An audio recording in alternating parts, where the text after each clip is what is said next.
Welcome back to another Genshin Impact video. I'm Goki, and today we're going to be looking at supports in Abyss. We're going to be taking a look at a support tier list for Abyss specifically. It's going to be short, but we're going to break down exactly how powerful they are in Abyss, why they're powerful, and what constellations you need to make them very strong. So without further ado, let's go ahead and get started. So here we have the supports lined up. We did the DPS Abyss not too long ago, a couple weeks ago, or last week, I think it was last week. So we're gonna go in order of these characters and see where we rank them. For main character, some of these you're gonna see layover or lap over because of how flexible the unit is. And for main character, it's actually a decent support, pretty good. Budget venti, budget gene, you can do a lot of things. Crowd control, tornado, free constellations, so it makes the character very decent for support. And I think as an all-rounder, generally I would stick the Traveler in E tier, which is still a really good showing. The Traveler just for a 5-star has pretty poor stats compared to the rest of them, but with enough investment can be a real monster. So I'm gonna leave it here at decent support. Next we have Xingling, nerfed from her CBT form. We've come into realization that she isn't as good as she used to be, and yeah. Pyro Tornado is amazing. Muba is very limited but strong. The Chili is nice for your main DPS, but that's pretty much it. As a main damage dealer, she can kind of survive, but this is not for the sake of a main DPS. She is through and through a support built for it, and she's pretty good at it. I would put very good support, but sadly, Pyro Tornado is like what you really want her for. Muba is just weak in comparison. Next, we have Chongyun. Chongyun imbues cryo, which is a much needed element most of the time, allowing you to use melt, vaporize if you wet the enemy as well, allows you to superconduct, so on and so forth. So there's a lot you can do with this character. Oh yeah, real quick before we continue on with the list, if you're new to the channel, don't forget to subscribe, and if you are currently in the channel and you're subscribed, don't forget to hit a like, hit that notification bell so you guys know exactly when I'm coming, or wait, pause exactly when my videos come out. So this lands him in very good support, plus his constellations help a lot in the long term of things, so we're gonna stick him in very good. Now Bennett is slightly better than Chongyun because Bennett is a beast. Bennett heals, Bennett does attack buff, damage buff, like there's a litany of buffs that Bennett gives, giving him strength to do things in Abyss, making him a very good support. Now he's tagged as an all-rounder, and while his damage isn't terrible, he can't stack up to some of the stronger DPSs in the game, so we're gonna leave him in support for now. So this is where exactly I'm gonna place him. And our first somewhat god tier, Barbara. So keep in mind all these characters have max constellations, and Barbara is absolutely no slouch at C6.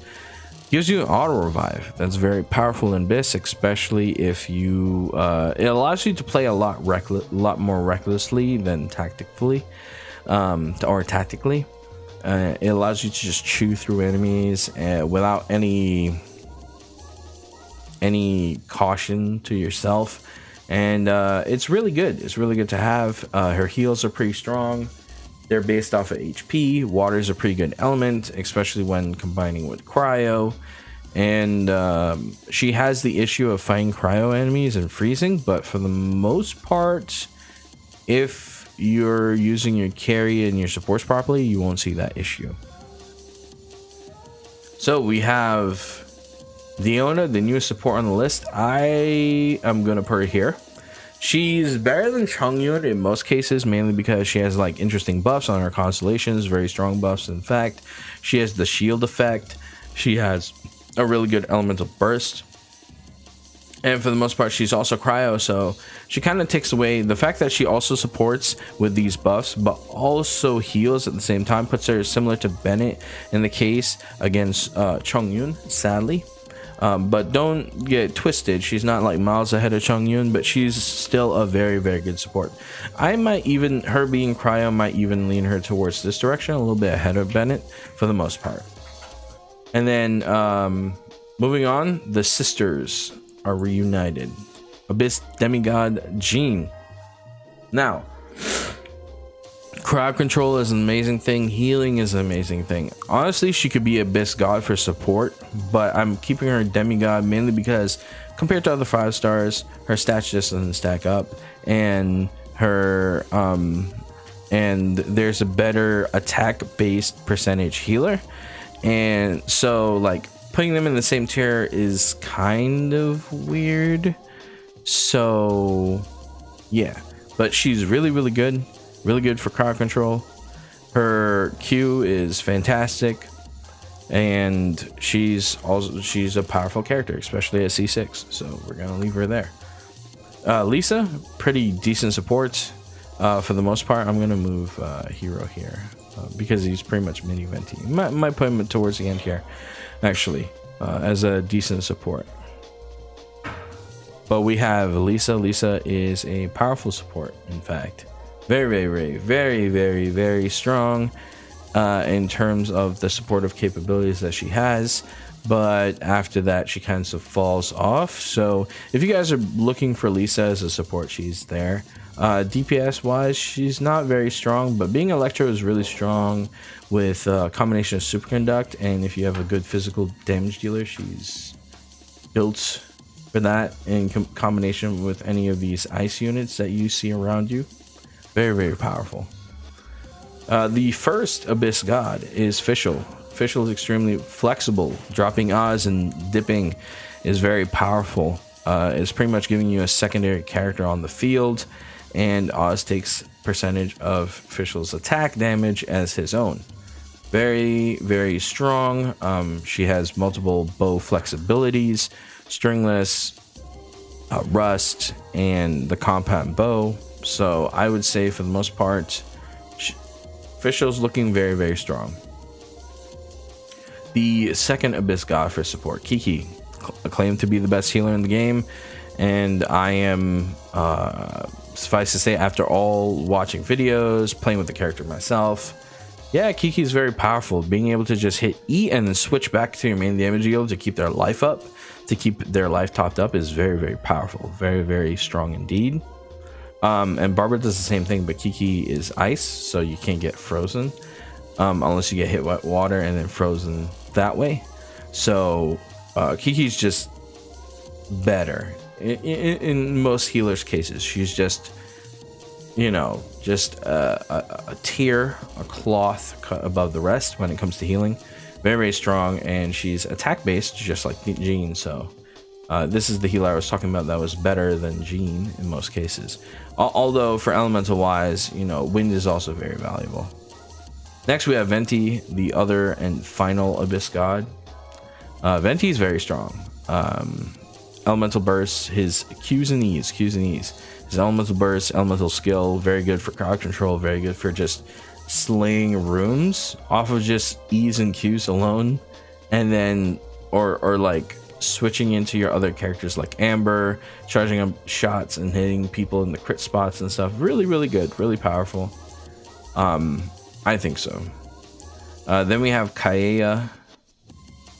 Very good support, especially with his Q, and if you're using an E that supplies some water or even child, really good mix. Let me put Xingling over here. Really good mix. Very powerful for that, and he has a very flexible attack that lets him get out of the way, like a very flexible auto attack, which allows him to teleport behind the enemy, so it lets you set up Qs and stuff on a flank and switch into your main DPS and start killing from there. Jin Q, I'm gonna put him over here. He's a very good support, but there are other water supports that are better, and aka Mona. I don't know why I don't have her here. I'm just gonna stick her in right now. He was just the carpet for Mona. Damn. Very good support. She also landed on very good carry for damage, but she supports a lot better. If you notice, there's a lot of layover here. Mona does have a support role. She can be very good in that sense.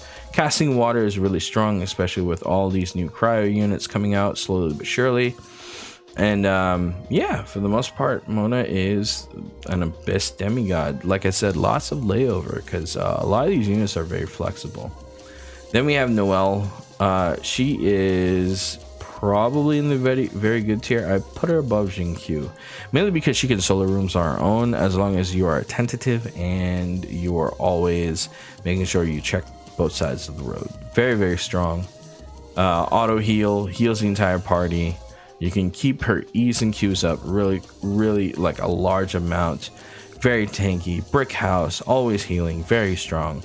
So keep that in mind. But once you hit Abyss 10, between 9 and 12, it starts to get a little harder for her. But she can solo it. There are videos with her soloing this stuff. She is, by and large, the paladin type of character, so she can tank pretty well. And Sucrose is a pretty good support. Wind support, I would say she's around here. Around the same threshold as a Traveler. Very strong. Like I said, mini venti, and then she's just a little bit different than venti in them. Imbuing wind is really good for swirl effects and damage and all this output and stuff. So yeah, this is the support tier list. If you guys agree, go ahead and leave a thumbs up. If you don't, you can go ahead and do whatever you want. I don't mind. Leave a comment down below whether you agree or not on the list. Until next time, don't forget to hit the red sub button if you're brand new to the channel. Don't forget to ring the notification bell if you already subbed and you haven't done that yet. And I will see you guys in the next one. Peace out.